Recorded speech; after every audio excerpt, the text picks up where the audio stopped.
I'm Harrison Graham. On today's episode of Four Verts, I'm going to go through all 32 NFL teams and predict who the starting quarterback is going to be to at least start the 2025 season.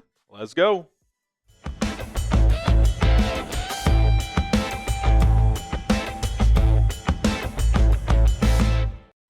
We start in the AFC East with the Buffalo Bills. Josh Allen, no surprise here. A lot of these teams are going to have obvious starters, obviously, so no need to spend too much time here. The Miami Dolphins will trot out Tua Tagovailoa. Obviously, the question for them this year is, can he bounce back with a fully healthy season? The concussion storyline is not going to go away, probably at any point in the rest of his career, because the last two he's had have been really tough to watch. Obviously, for Miami, they need to keep him healthy. The Jets, Justin Fields, can he, not become a star? I think that's out of the realm of likelihood at this point, but can he take proper steps to at least be a stable starting quarterback in the NFL? The Jets gave him $30 million guaranteed over a 2-year contract. Another opportunity for Justin. The New England Patriots obviously rolling with Drake Maye. Really the more interesting question is their backup situation. They signed Josh Dobbs. There's been Joe Milton trade buzz, but obviously a big year for Maye. And that offense with new head coach Mike Vrabel just signed Stephon Diggs. We'll see if that works out. Okay, the Bengals, as we go into the AFC North, obviously got Joe Burrow. Unbelievable season last year. Had they been a playoff team, had a strong case for MVP. The only question with him at this point in his career is the health. That's been a minor concern through his first 5 or 6 seasons, but he's obviously tremendous. I'm going to go with Kirk Cousins for the Cleveland Browns as we kind of get to our first unknown. I mean, if they played a game today, it'd be Kenny Pickett because Deshaun Watson's rehabbing a torn Achilles. Don't think he's playing this year, certainly not week 1. Kirk Cousins, it kind of feels like the worst-kept secret that after the draft, he will likely get traded and go to another team. Cleveland Browns have Kevin Stefanski, who used to be his OC, back in Minnesota several years ago. Seems like a natural fit if they can work a trade out between Atlanta and Cleveland.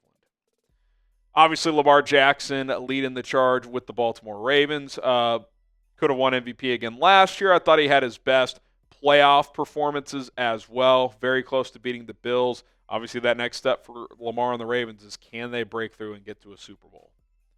The Pittsburgh Steelers, I'm going to go with Aaron Rodgers. I think with Russell Wilson signing with the Giants, we'll get to the G-Men in a bit. It's either the Steelers or kind of just wait until training camp or retire if you're Rodgers. If you don't pick Pittsburgh, I think you're just waiting to see if there's an injury to a contender elsewhere. I think when it's all said and done, he'll sign with the Steelers. The Colts are going to go with Anthony Richardson. Obviously, an open competition between him and Daniel Jones. I do think it'll be a real competition. Otherwise, I think Daniel Jones would have re-signed with Minnesota. But I think in the end, unless Richardson is just completely atrocious in training camp and in the preseason, I think he'll get the week 1 starting nod because once you go to Daniel Jones, there's kind of no going back. Like, you've already had your benching comeback thing happen last year with the Flacco thing. Like, if that happens again, kind of like with Bryce Young in Carolina, if that happens again, it's kind of over. So I think they'll make Richardson the week 1 starter again, unless it's just a disaster in the preseason. But the leash will be short because that regime in Indianapolis is under fire this season. Who do you guys think will win the Colts QB1 job? Do you think it'll be Anthony Richardson or Daniel Jones? AR for Richardson, DJ for Jones. Again, I think Richardson gets the first crack, but I'd be lying if I said I was confident about that or if his ability to get through the whole season, A, due to health concerns in his previous years, and B, just his erratic play. Okay, the Jags, Trevor Lawrence, huge year for T-Law. I mean, signed that big contract coming off a not great year 2 years ago. Last year doesn't play great either, gets hurt again. Obviously, Liam Cohen's the head coach now. He should help, but got to play better and start paying off that deal because otherwise a bad year for T-Law and that contract's one of the worst in the league. Houston Texans, C.J. Stroud. Obviously, still won a playoff game last year, did some good things, but didn't get that sophomore leap, right? Almost, if you could flip the years, right, if last year was his rookie year and his rookie year was his second year, you'd be like, oh, C.J. Stroud is on this superstar trajectory, but kind of went backwards, changing OCs, so we'll see how that works with Nick Caley. Important year for Stroud. If he has a big year, he'd be in line for a contract extension. Okay, I'm going to go Cam Ward for the Titans. I think their actions speak for themselves. The only quarterback they've signed in free agency is Brandon Allen. Will Levis is the only quarterback on the roster. I don't think you're trotting either of those two guys out in week one. They're going to draft Cam Ward number 1 overall, and he will start the opener. Okay, let's go to the AFC West. Bo Nix, one of the surprises of the NFL last year, the 6th quarterback taken, had an excellent rookie year. Obviously, it's all about building upon that if you're him, Sean Payton, and the Denver Broncos. Justin Herbert will obviously be the Chargers starter. The question for him and the Chargers is, can they build on that momentum? Kind of, let's face it, they overachieved last year. I know they flamed out to the Texans in the playoff game, but the next step is get another playmaker on offense or two, and you got to deliver at least one playoff game. He was pretty atrocious in that one. Patrick Mahomes, we can go to the next one. The Raiders, Geno Smith. The question is, are they going to get an extension done? As we're filming this, as of this second, that has not happened. Now, all reports indicate that is going to happen, but, it gets interesting if you get closer to the draft. Do they consider drafting Shedeur Sanders at 6 if he gets there? To me, if you trade a third for Geno, he's your starter for at least multiple years, and he only has 1 year left in his contract, so I would expect some kind of extension gets done, but, he'll obviously be the starter to start the season no matter what. Okay, subscribe to us here at Four Verts. We cover all big storylines, draft coverage this time of year with less than a month to go. Any notable free agency moves or trades that still happen, we'll have you covered on that. Other types of segments. We do a mock draft every single week, so lock us in. If you enjoy today's show, we will continue to pump out content.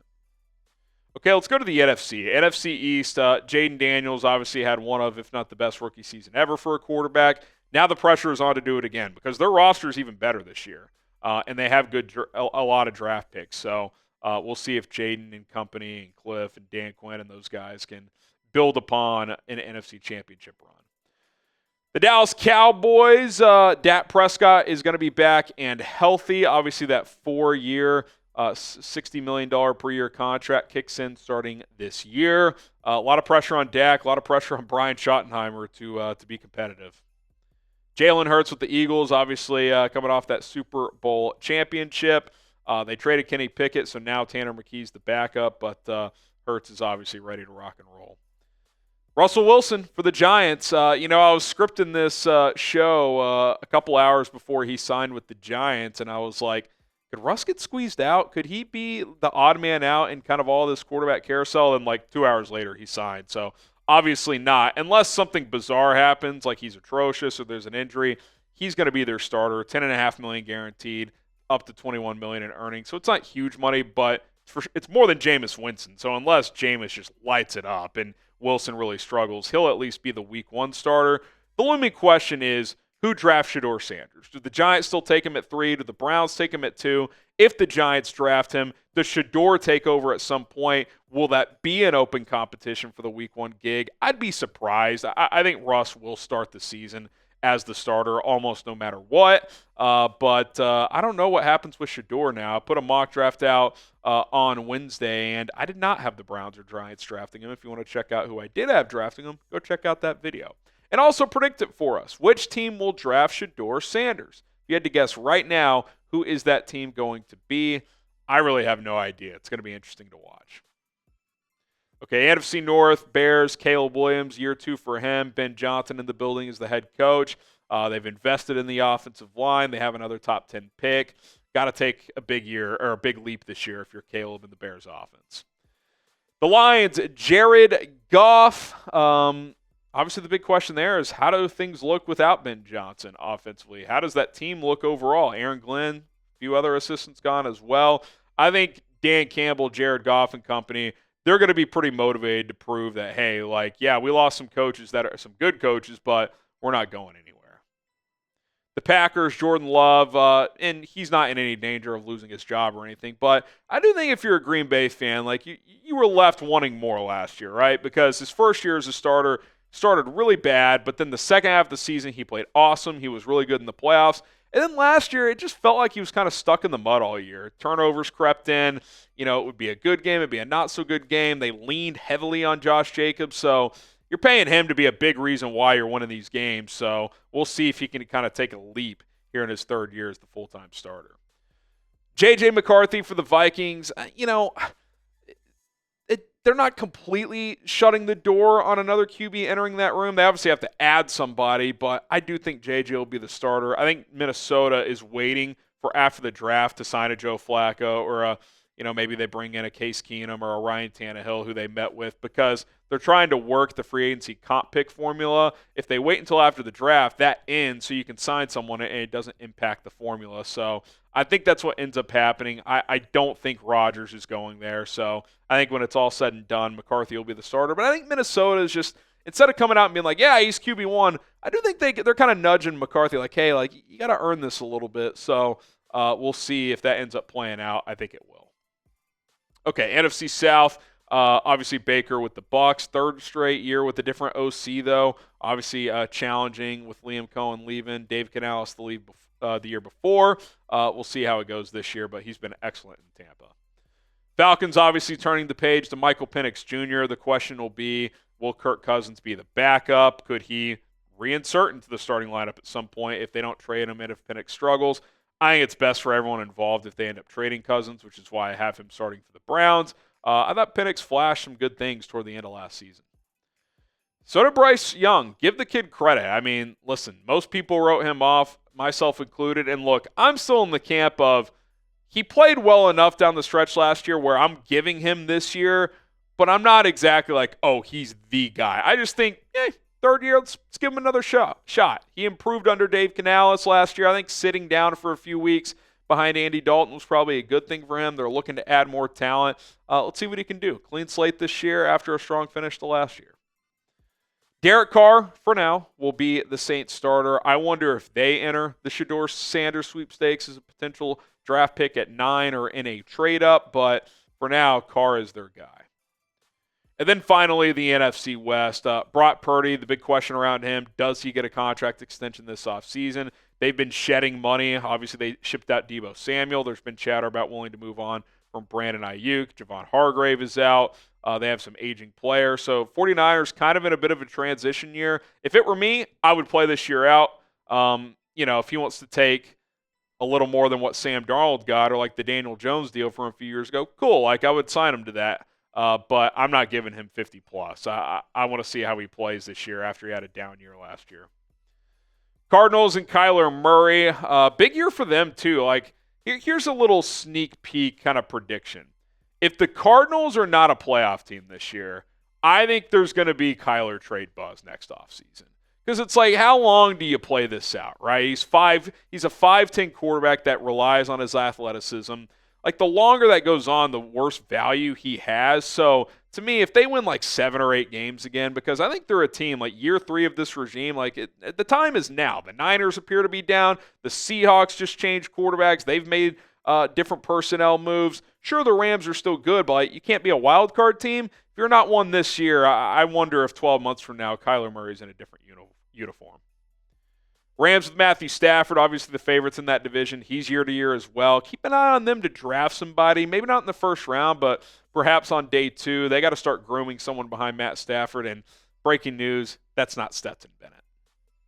And then lastly, Sam Darnold with the Seahawks. Obviously signed that 3-year, $100 million deal, but it's really kind of just a 1+2, only 37.5 guaranteed. So if Pumpkin Darnold reemerges this year, they'll probably pivot next offseason. So he's still under a lot of pressure to play well. To me, they kind of just said, you know what? We don't want to give Geno $45 million per year. Let's give Darnold $33 a year. Similar tier quarterback who's a lot younger. If he keeps ascending, awesome. If not, we took the swing. We got a third for Geno Smith. Maybe next year's the year we finally draft a quarterback.